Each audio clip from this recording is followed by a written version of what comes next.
I want to start today with a proposition that, quite honestly, sounds like a total scam. Hmm. If I sat here and told you that you could achieve 10 times your current results, so 10 times the revenue, 10 times creative output, whatever it is, by doing significantly less work than you're doing right now, you'd probably tell me to get lost. And you'd be right to be skeptical. I mean, it sounds like late night infomercial territory, right? Yeah, exactly. Get rich quick with zero effort. Yeah. But what we're looking at today isn't a hack. It's actually a mathematical paradox rooted in how we approach growth. It's a paradox that completely broke my brain when I first started reading this. Today, we're doing a deep dive into 10x is Easier Than 2x by Dan Sullivan and Dr. Benjamin Hardy. It's a bold title with a premise that's just so counterintuitive. It is. Attempting to double your business, that 2x growth, is actually grueling and much harder than trying to 10x it. It's a fascinating concept. And just to, set the stage, this isn't magic. It's about a fundamental shift in physics, the physics of business and lifestyle. The core argument is that 2x growth forces you to grind. You're just trying to squeeze more juice out of the same orange. Right. But 10x growth, that forces you to throw the orange away entirely and plant an orchard. I love that image. So our mission today is to unpack this orchard. We're going to look at why the hustle harder mindset, the one most of us live by, is actually a trap. We'll explore how stripping away about 80% of what you're doing is maybe the only way to unlock that exponential growth. And crucially, we'll get into the specific freedoms that come with this shift. Because if you 10x your revenue, but you're working 80 hours a week and you hate your life. Haven't succeeded. Not at all. You've just built a highly profitable prison. A gilded cage is still a cage. So let's start with the problem. Let's unpack this 2x is harder idea, because logically 2x seems manageable. If I make 100 grand, shooting for 200 feels doable. It feels safe. But shooting for 1,000,000, that just feels impossible. So why do Sullivan and Hardy say the manageable goal is the dangerous one? Well, it comes down to the mechanics of how we try to achieve those goals. Think about your current to-do list. If you want to double your results, go for that 2x. Your default setting is to do more of what you're already doing. Right. You take on more clients, you work longer hours, you just push the existing machinery faster. It's linear thinking. I work 40 hours, I make X. If I work 50 hours, I make X plus a little bit. It's the brute force method. Exactly. And the source material calls this the frustration zone. You're putting in high effort for high impact, sure, but the complexity just explodes. The math they use here is really interesting. They argue that to get a 2x result using your current methods, you often create 4x the complexity in your life, and you face 8x the resistance. That is a terrible trade-off. 8 times the resistance just to double your result. It's awful. You're fighting against the status quo. You're trying to force these tiny gains out of a system that's already maxed out. That's why 2x feels like burnout. You might be successful, but you're exhausted because you're carrying the weight of the old system while trying to build a slightly bigger one. Okay, so that's the trap. The more of the same trap. Now, flip it to 10x. If I tell you that you must increase your results by 10 times, you instantly know that just working harder isn't going to cut it. Right. If you're working 40 hours, you can't work 400 hours. No. You'd be dead in a week. The math just breaks. The math breaks, and that is the entire point. The, quote, impossible goal of 10x forces your brain to discard the current model completely. You can't just tweak the system. You have to build a new one. It forces an identity shift.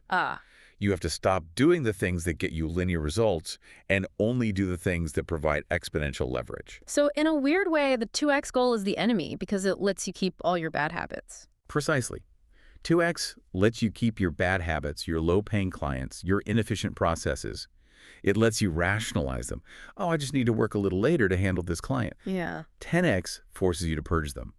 Sullivan calls this moving from scarcity thinking, where you cling to everything just in case, to abundance physics, where you realize that only a tiny fraction of what you do actually matters. It reminds me of that feeling when you have a deadline in an hour versus a deadline in a week.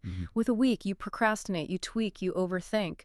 With an hour, you just become this machine of efficiency. You only do what is absolutely essential. That's a perfect analogy.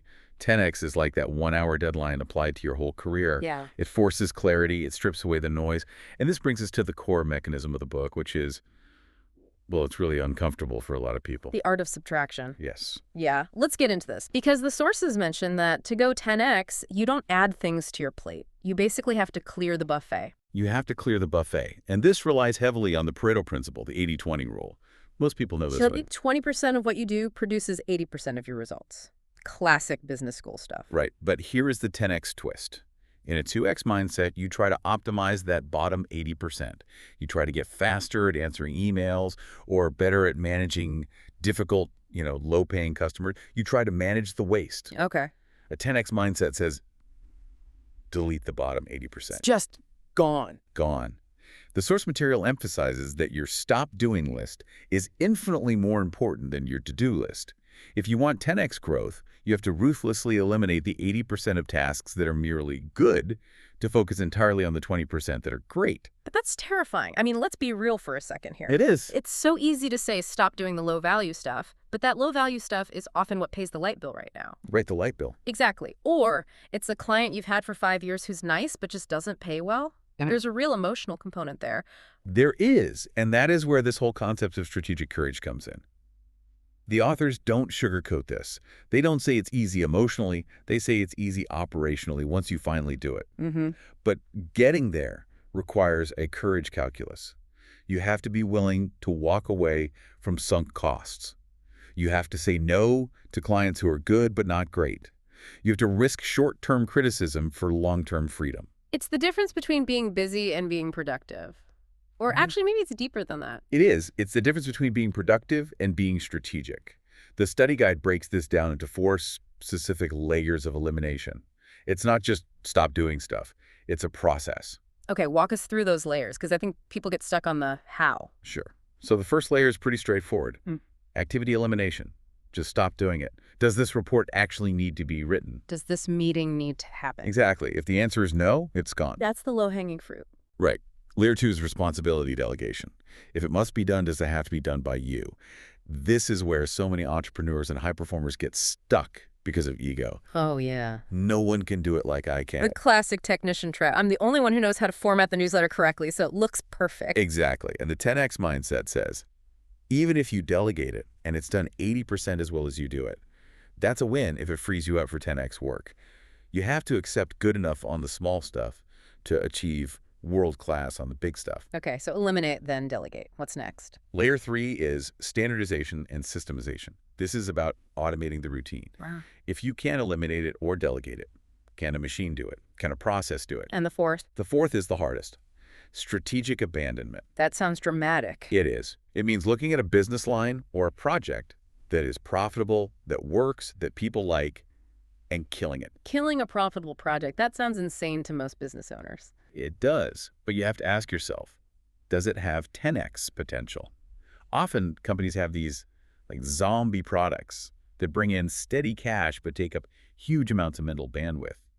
They distract the team from the one thing that could actually explode.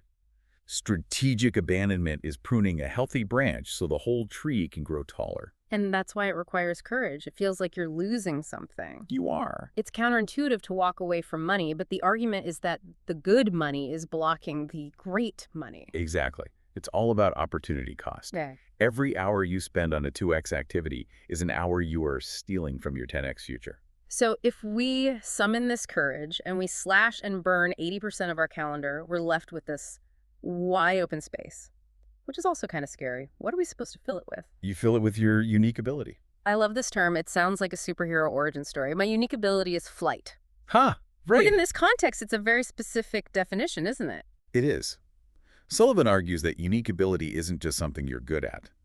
We are all competent at many things. I'm competent at checking email. Doesn't mean I should build a business around it. Unique ability is the intersection of 4 specific elements. Let's break those down. First, superior skill. You are naturally in the top 10% of this. It comes easily to you. Others struggle with it. You just breeze through it. Okay, so raw talent, but talent isn't enough. No. Yeah. Second is passionate interest. It has to energize you. If you're great at spreadsheets but you hate them, if they drain your battery, that is not your unique ability. That is a trap. I think a lot of people live in that trap, the excellence trap. They build a career on something they're good at but despise and then wonder why they're so burned out. Exactly. The third element is inherent motivation. You do it for free. You don't need a carrot on a stick to do it. And the fourth is organizational value.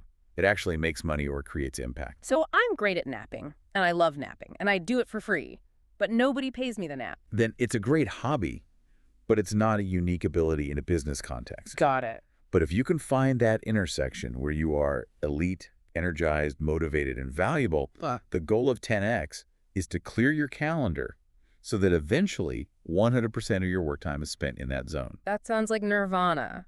But practically, how do you handle everything else? The taxes, the scheduling, the legal stuff, the stuff you suck at. This connects to another great concept by Sullivan called who, not how.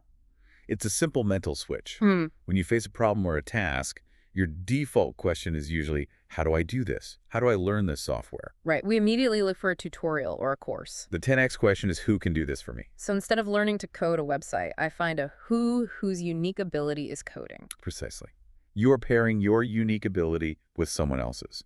Your weakness is someone else's strength. There is someone out there who loves doing your taxes, who gets energy from spreadsheets.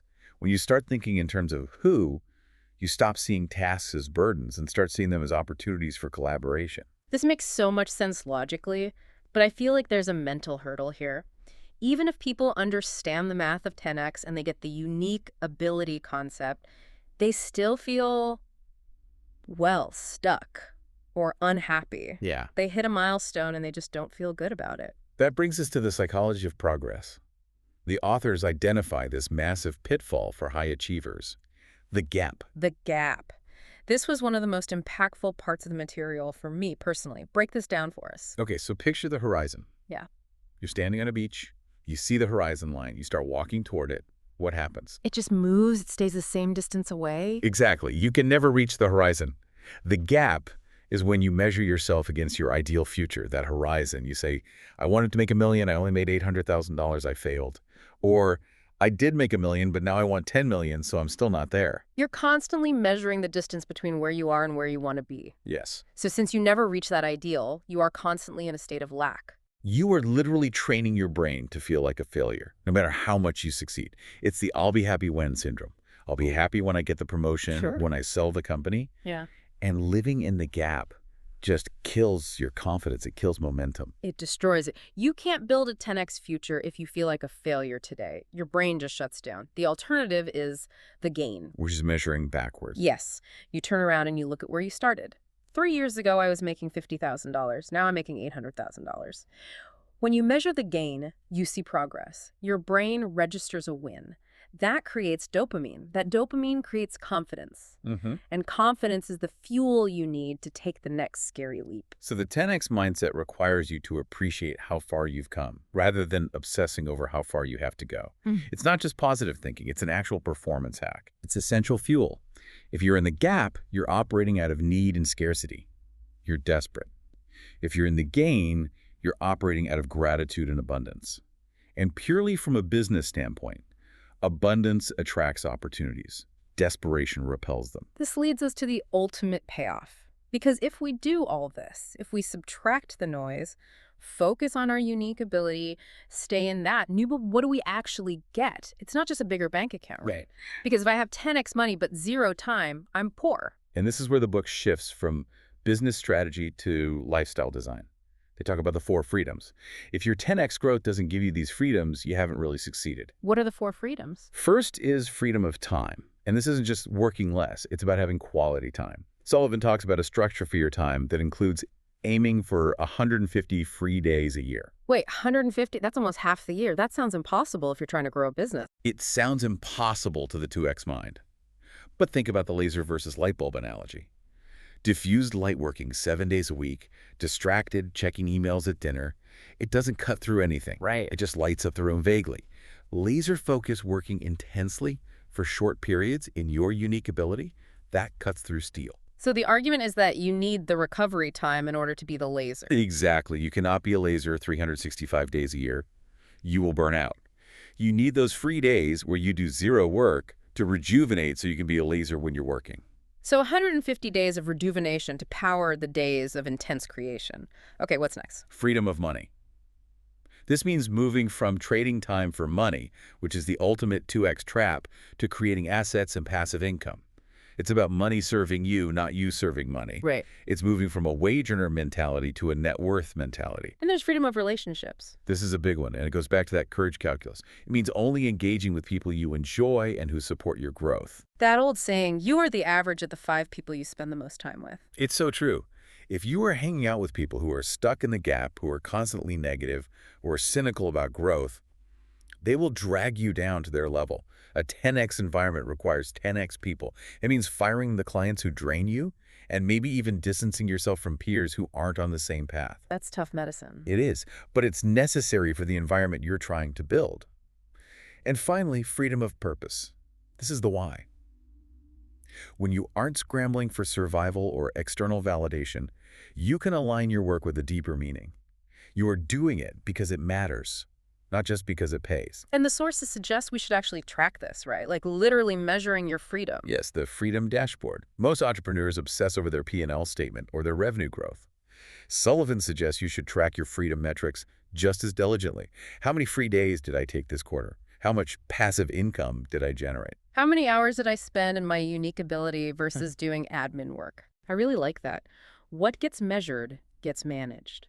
If you measure your misery, how many hours you ground out, you'll manage your misery. If you measure your freedom, you'll optimize for freedom. That's beautifully put, and it circles right back to the paradox we started with. By optimizing for freedom, by stripping away the clutter, you actually become more valuable to the marketplace. You produce better work because you are rested, focused, and operating in your zone of genius. That's why 10x is easier. You are working with the current, not against it.